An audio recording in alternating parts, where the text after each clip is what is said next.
This is a verified complaint. A copy is right now on its way to the House of Representatives. This is an ethics complaint against Congressman Danilo Ramon S. Fernandez, more popularly known as Dan Fernandez or Attorney Google. Anyway, this is for certain conduct unbecoming of a member of parliament, unparliamentary conduct, which were committed during the hearings of the Quadcom. If you recall, noon pong nililitis o dinidinig yung tungkol sa mga pogo, kinatawan ko po roon. Nirepresent ko si Miss Catherine Cassandra Leong. At lahat naman po tayo saksi sa ginawang paglabag sa mga karapatan ni Miss Cassie Leong. Specifically, not only the deprivation of the right to counsel, but physically, this was unprecedented in legislative history in this country. Nahaharangin mo yung abogado at hindi mo palalapitin sa kanyang kliyente during a legislative hearing. Sapagkat ang karapatan na magkaroon ng abogado upang makipagsangguni ang isang testigo sa legislative hearing ay ginagarantiya ng walang iba kundi ng ating saligang batas. Number 2, pagwawarning sa abogado na huwag bigyan ng payo ang kanyang kliyente. Saang planeta po acceptable ang ganoong behavior? Nasasabihin mo, Attorney Topacio, do not approach your clients, otherwise you will be cited in contempt. How is that even possible? Number 3, yung hindi po pagbigay ng right to remain silent and the right against self-incrimination sa isang testigo. At si Congressman Fernandez, bagamat hindi abogado, hindi ko naman sinasabing kapag hindi ka abogado ay hindi mo na alam ang batas. Ngunit, sinasabi na nga po sa kanila, or dapat, a person who is in the legislature should be charged with knowledge of the law. Because, number 1, they are lawmakers. Paano kang gagawa ng batas kung ikaw ay walang alam sa batas? Pwede naman pong basahin ang mga desisyon. Tama naman, to an extent, si Congressman Fernandez, pwede kang mag-google. At mag-google mo yung mga kaso. At kung meron kang hindi naintindihan sa kaso, meron ka namang legal staff siguro. O itanong mo sa kapwa mo, man na abogado, ano bang ibig sabihin ito? At pinoint out na nga po sa kanila na sa napakaraming kaso, the right to remain silent and the right against self-incrimination may be invoked not only in criminal proceedings, but in all proceedings, civil, administrative, legislative. At pinakita na nga po sa kanila ang batas. Pinoint out na nga po sa kanila yung batas. Bakit ayaw pa nilang sundin?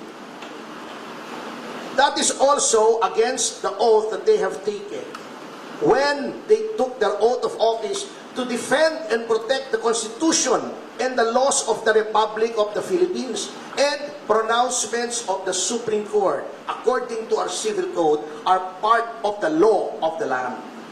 So yan po ang isang violation, ano? Number 2, yun pong the right of a witness to be treated with dignity and with respect. Kapag ikaw ay tinatawag, na violate po yan. Binabastos po nila ang mga witnesses, not only my client. But of course, I have no right to complain on behalf of the other witnesses who are also represented by counsel. Yun po, number 3, yung pronouncements, very unparliamentary, Alam niyo po, in all parliaments in the entire civilized world, meron pong language na tinatawag nila unparliamentary. Diba? Ayaw na ayaw nila si Pangulong Duterte. Sinabi nila, do not use offensive words. Pero bakit sila tatawagin nilang pathological liar, puro kapak-cute, puro ganon. Tatakutin mo pa. Misleading the witness, sasabihin, pag tignan mo itong mga napatay, di umano dahil daw ng pogo. Tignan mo yan, we will grant you immunity. If you testify against them, that is misleading. The legislature cannot grant immunity. It is only the prosecution in certain cases and the prosecution with the consent of the court in other cases that may grant immunity by way of making a witness, a state witness. It is not for the legislature to grant immunity. They can only grant transactional immunity, which I can explain later on, but they cannot grant complete immunity. So, pagsama-samahin niyo yan, ayaw nilang makausap sa abogado. Bago tatakutin nila para magsalita against her right to self-incrimination and against the right to remain silent. Pagkatapos, igagrant mo na, papangakuan mo ng immunity na wala ka namang kapangyarihang ibigay. All of these are parliamentary conduct. And nakalagay po, may rules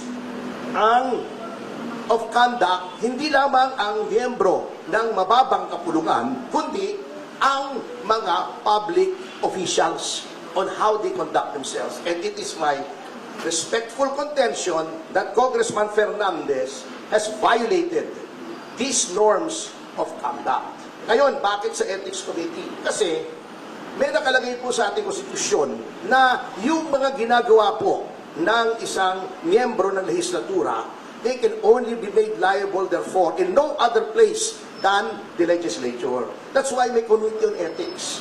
They are supposed to police themselves. Now huli na po, bago tayo pumunta rito, and I feel this is also of equal importance in this case. Sasabihin nila, walang mangyayari dyan sa complaint po kasi sila din yan eh. Si Congressman Espares ang head ng Committee on Ethics. Pagtatakpan lang nila yung sarili nila. Well, unang-una, I would like to give our lawmakers, at least the majority, the benefit of the doubt. Although I doubt the benefit.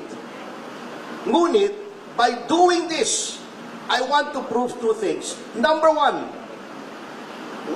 should not sit idly by while the rights of persons are being trampled upon by the legislature. Dapat may magreklamo rito. Otherwise, gagawin nilang palagi yan sa lahat ng witnesses. Notwithstanding the caveat of the Supreme Court in Ong versus Senate Blue Ribbon Committee, which by the way, I argued before the Supreme Court, which says that all witnesses must be given due process. Bina-violate na po nila yan.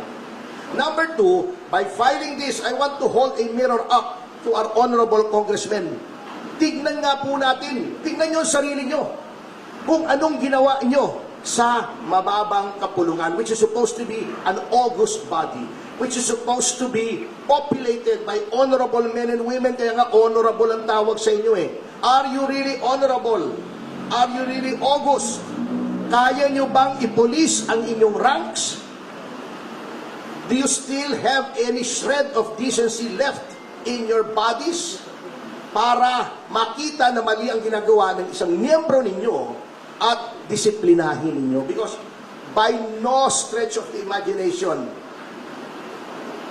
is such conduct exhibited by Congressman Fernandez allowable or should be countenanced or tolerated by anyone.